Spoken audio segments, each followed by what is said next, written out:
Selamat pagi, salam sejahtera dan salam damai kepada semua pendengar pada hari ini.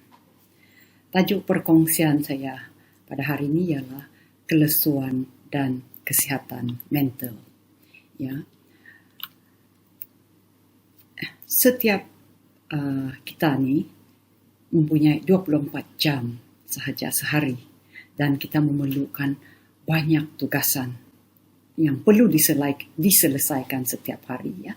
Dan kita mau memastikan yang kita menjayakan semua tugasan seharian kita ini. Jadi untuk memastikan kita boleh bekerja dengan baik, ya, kita perlu sehat, ya. Pemimpin yang sehat ialah pemimpin yang berkesan. Dan apa itu artinya sehat? Sehat itu bukan sahaja seseorang itu bebas daripada penyakit, tetapi sihat dari segi fizikal, mental dan juga sosial. Jadi itulah sebabnya mengurus kesihatan adalah sangat penting, ya. Dan itu akan menjadikan seseorang itu berkesan dan menjadi seorang pemimpin yang berjaya. Jadi kita bertanya, apakah artinya itu kesihatan mental ataupun kecekalan mental? Artinya seseorang itu boleh berdaya bertindak secara mental dan emosi dengan waras, ya. Contohnya kita kehilangan seseorang yang kita sayangi dan kita sangat bersedih. Kita mengalami proses kesedihan tersebut, kemurungan dan lain-lain lagi. Tetapi selepas itu kita kembali normal, ya, normal seperti sebelum krisis tersebut. Dan kita tidak mengambil terlalu panjang atau terlalu lama sehingga bertahun-tahun untuk bersedih, ya, dan memberi kesan kepada kehidupan kita. Satu lagi ialah kita mampu pulih dengan cepat daripada pengalaman atau emosi yang negatif. Contohnya kita kena marah bos kah, ya, kita sangat sedih atau kita buat kesilapan, kita bersedih juga ataupun marah, semua emosi itu, tapi kita boleh kembali dengan cepat dan meneruskan tugasan. Dia tidak mempengaruhi kita.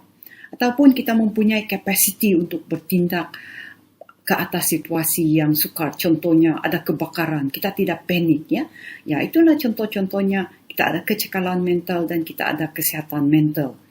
Sebab kalau kita tiada kecekalan mental atau tidak sehat, mungkin kita akan terkesan kepada kehidupan kita. Kesihatan mental ni sentiasa dikaitkan dengan tekanan atau stres, ya. Stres tu semua orang ada stres. Contohnya stres orang miskin, stres orang kaya, stres pemimpin, siapa pun ada stres. Dan sedikit stres ni sebenarnya sangat baik.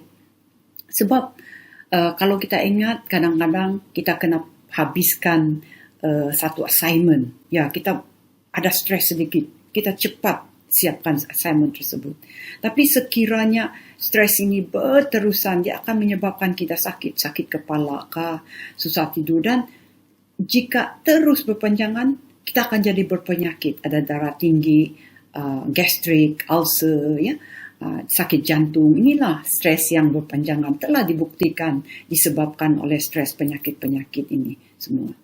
Jadi, dan ya, stres ni kalau keterlaluan, dia akan efek kita secara fizikal, mungkin kita selalu bergegar-gegar ataupun emosi yang tidak dapat dikawal dan lain-lain lagi. Jadi stres keterlaluan memang tidak baik. Jadi kita perlu menangani stres tersebut ataupun kita perlu kesihatan mental. Telah ditunjukkan penyebab utama stres ini adalah terlalu memikir masa yang lalu, yang sudah berlaku. Ya, sudah berlaku, kita fikir sehingga kita stres. Ataupun masa depan, belum terjadi, kita sangat berfikir terlampau, memikir tentang masa depan, menyebabkan kita membawa stres sendiri, ya. Dan kecelaruan di pemikiran dan kebimbangan dan stres, ya. So, kita perlu ketenangan Untuk kita menjadi pemimpin yang baik, kita perlu ada ketenangan. Kita perlu pemikiran yang terang. Dan kita dengan pemikiran yang terang, kita boleh lihat perkara sebenar. Dan kita boleh lihat penyebab tekanan. Dan kita boleh menangani tekanan tersebut. Ya. Dan salah satu hari ini saya akan memperkenalkan satu teknik ataupun mindfulness atau ketara sedar yang telah dibuktikan membantu menangani kemurungan, kegelisahan. Dia meningkatkan kesejahteraan psikologi umum dan juga kesihatan mental.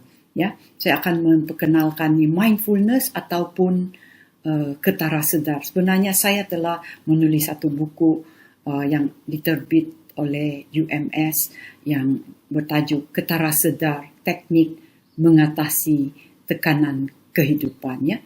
Dia satu teknik yang sangat mudah, iaitu cuma berada pada masa semasa. That means kita memberi tumpuan sepenuhnya pada tugas semasa. Pemikiran kita tidak melayang-layang. Ya. Contohnya memberi tumpuan, kita sebenarnya memang boleh memberi tumpuan sepenuh. Contohnya bila kita menyanyi, karaoke, kita memberi tumpuan sepenuhnya menyanyi. Dan kita tidak memikir perkara lain. Ataupun kita buat hobi menanam bunga, melukis. Ya. Ataupun kita lihat pokok atau lihat tangan kita lihat dengan teliti apa-apa di tangan kita, itu memberi tumpuan. Ya. Saya ketara sedar ni sebenarnya dia mengajar seseorang supaya berkebolehan berfikir dengan lebih fleksibel, lebih mudah bertolak ansur. Dia terbuka kepada pengalaman baru. Dia lebih simpati kepada diri sendiri dan juga orang lainnya. Memberi simpati kepada diri sendiri ini sangat penting. Dia boleh menerka pengalaman dalaman diri sendiri dan penerimaan. Ya. Dan ketara sedar juga meningkatkan toleransi terhadap tekanan dan memberi kesihatan mental secara keseluruhan. So, salah satu teknik untuk mengamal ketara sedar ini ialah memberi tumpuan kepada pernafasan. Ya. Kenapa pernafasan? Sebab pernafasan ini kita bernafas setiap waktu. Ya. Jadi kalau kita cakap kita mau berlatih bila kita menanam bunga, kan bukan hari-hari kita menanam bunga, ya, tetapi bernafas ini setiap waktu. Jadi kita belajar untuk mengamal ketara sedar ini. Kita belajar teknik bernafas. Ada banyak teknik. Ya, cuma kita tarik nafas, rasa nafas masuk ke dalam dan lepas. Dia boleh memberi ketenangan. Dan sekiranya ada satu teknik iaitu dipanggil stop. Dalam satu hari kita boleh buat ni stop. Ataupun kita berhenti, S, stop. And then take deep breath. Kita bernafas, tarik nafas. Perlahan-lahan. Lepas tu kita observe ataupun beri tumpuan di luar. Lepas tu kita teruskan aktiviti. Itu secara tidak langsung boleh menolong sudah kita memberi ketenangan. Cuma tarik nafas, lepas, ya. Rasakan nafas masuk dalam, dia akan memberi ketenangan. Cuba kamu setiap hari buat tersebut. Ya. Tapi apa yang saya mau tekankan di sini, menjaga kesihatan physical, mental atau sosial ni tiada keajaiban, ya. Tiada keajaiban kecuali kita meluangkan masa untuk menjaga diri, ya. Tiada keajaiban. Kita perlukan disiplin, ketabahan, konsistensi, kegigihan untuk memberi masa untuk menjaga kesihatan diri, ya. Tiadalah keajaiban. Kamu terpaksalah buat setiap hari meluangkan masa, ya. Jadi setiap hari kita ada 1.440 minit. Luangkan 30 menit untuk kesihatan diri. Itu saja tekniknya. Tiada cara lain. Kita perlu buat rancangan, buat jadual, dan kita kena motivasi setiap hari untuk memastikan matlamat ini dicapai. Matlamat untuk menjaga diri, kesihatan diri. So, kita kena berhenti setiap hari 30 minit dari 1.040 minit, ya, yang kita ada 24 jam itu. Ya. So, itulah tentang bagaimana teknik menjaga kesihatan diri, kesihatan mental. That means meluangkan masa untuk menjaga kesihatan mental. Jadi, saya beralih kepada topik yang kedua, iaitu kelesuan. Ya, semakin meningkat umur, kita mau tenaga bertambah, bukan makin berkurang. Dan kita mau aktif dan bertenaga pada semua peringkat umur, ya. So, saya rasa semua pendengar pun sudah banyak kali mendengar ni tentang kesihatan fizikal. Kesihatan fizikal kita sudah dengar dari kecil sampai tua. Di radio kita dengar, siapa-siapa pun kita dengar. Kesihatan fizikal ada 4 perkara yang sangat penting, yaitu menjaga makan dan minum setiap hari. Itu kita tahu. Ya, jadi cuma mau mempraktikkan dia. Senaman setiap hari, ya. Senaman berjalan, kita mau berjalan sampai tua kan, jalanlah. Jalan, ya. Tidur cukup, ya, 7 hingga 8 jam sehari. Dan jangan lupa kebersihan diri, ya, secara menyeluruh, rambut, gigi, selalu orang lupa kebersihan gigi menyeluruh, ya. Itu kesihatan, kebersihan diri sangat penting. Kita pun selalu kena suruh cuci tangan kan, sebab kebersihan diri, ya. So, pemakanan, menyediakan makanan dan minuman untuk kecantikan, kesihatan badannya. So, selalu ada orang cakap, cheat day, jadi saya makan banyak, ya. Janganlah selalu menipu diri, sekali-sekala boleh, ya. Lebih kita menipu diri, kesihatan kita akan terjejas, ya.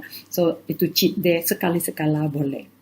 Dan senaman, saya selalu menekankan senaman. Senaman ini bukan pergi berlari saja, itu untuk daya tahan, tapi kita perlu kekuatan. Semakin tua, semakin otot kita akan menghilang, keseimbangan, dan juga flexibility, ya. Flexibility, that means kita masih boleh pegang ke belakang, boleh tunduk sampai ke bawah, dan itulah artinya flexibility. Ya, cukup tidur yang berkualiti, ya. Berkualiti. Jadi kita perlu ketenangan dan kita perlu cukup tidur. Dan macam mana kita mau pastikan kita cukup tidur? Ataupun bagaimana kita boleh tidur setiap malam? Terpaksa, mesti juga kita perlukan rutin. Setiap hari kita tutup komputer setengah jam atau 1 jam sebelum tidur. Ya, baru kita boleh tidur dengan berkualiti. Dan setiap hari mesti ada rutin. Jangan hari ini tidur pukul 9, besok pukul 1 pagi. Ya, mesti ada rutin. Setiap hari pukul 10. Ya, that means kebanyakan hari lah. Kadang-kala ada juga masa kita lambat tidur kan. Tetapi rutinnya, selalunya. That means dalam 7 hari mungkin 6 hari mengikut rutin, ya. Dan ya, kebersihan diri. Tidak lagi saya tekankan, kebersihan diri itu sangat penting, ya. Ia akan mencegah kita dari dapat penyakit, ya. Penyakit itu COVID pun selalu cuci tangan, tidak dapat itu COVID, ya. Jadi saya rasa sekali lagi sama juga kesihatan mental, kesihatan fizikal atau kesihatan sosial, kita perlu menumpukan, memberi masa. Tiada keajaiban, cuma kita perlu memberi masa kepada diri kita untuk ketiga-tiga ini. Dan setiap hari kita luangkan 30 menit untuk kesihatan diri, ya. Kita ada 1.440 menit sehari. Apalah 30 menit untuk diri kita sendiri. Tiada keajaiban, ya. Kita kena juga meluangkan masa untuk menjaga kesihatan. Jadi ingatlah, kita mesti mencintai diri sendiri, ya. Kita cinta diri sendiri.